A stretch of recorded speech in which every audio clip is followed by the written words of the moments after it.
My boyfriend looked at me with a disgusted expression and said, "I need someone successful like me."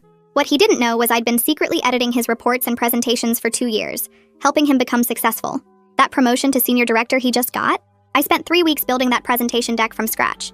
I did the market analysis, created the financial projections, even coached him on how to answer the tough questions the night before. I'd been putting my own career on hold because I thought we were building our future together, promising that once he got this promotion and raise, he'd finally pop the ring. Instead, he shattered my heart into pieces. The day after he got the promotion, my boyfriend Jeremy took me to this expensive seafood restaurant downtown. I genuinely thought that this was it. He was going to propose. I made sure to get my hair, nails, and makeup done early that morning. But instead of proposing, he looked at me across the table with an amused expression and said, "Baby, can I be honest? All the other execs are dating rich and powerful women. I need the same thing. I hope you understand," he said, lacking all the gentleness I used to love. "You know, you're a great person, but I'm moving in different circles now. I hope you understand."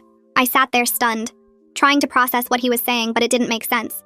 I juggled 2 jobs to keep us afloat and came home editing every single one of his work because he couldn't write a coherent business plan to save his life. Then he added the finishing blow. "You're more like an assistant than a girlfriend." Jeremy smiled and quickly paid for the pity dinner and left me there feeling devastated. I blocked his number and cried all night. And when I had more energy, I finally did something I should have done years ago. I updated my resume with all the strategic work I'd actually been doing and started applying to real jobs. Within 2 weeks, I had 3 interviews and 2 job offers waiting in my inbox. I got hired as a strategic operations manager at one of his company's biggest competitors. My new boss took one look at my work samples and said, "This is exactly what we needed." No, even more than that. "This is incredible. Good job." I blushed. For the first time in years, I was doing work that got credited to me. Meanwhile, Jeremy's first solo presentation without me ended in disaster. People were asking where his usual level of insight went. He started working overtime trying to keep up, but each report kept getting sent back for revisions. Then I got it, the lead to a major operational efficiency project. I built the entire strategy myself, and everyone was surprised.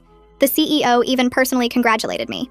And 2 months after I got promoted to senior manager, just one position below Jeremy's. Around that same time, I met Kian, director of the finance department. We got paired for a small project. He was completely different from Jeremy. He applauded my ideas and praised me during meetings. So when he asked me to date him, I didn't even hesitate to say yes. And things went steady. Until Jeremy found my LinkedIn and started spamming my inbox with messages. "Hey, I know things ended badly, but I made a huge mistake. Can we talk?" he asked. I ignored it. Then he sent another. "I'm working on a major strategy proposal and I really need your insight on something. Just as a friend?" But when I still refused to respond, he sent a long paragraph about how I was being petty and vindictive. "You're really going to let me fail after everything we built together?"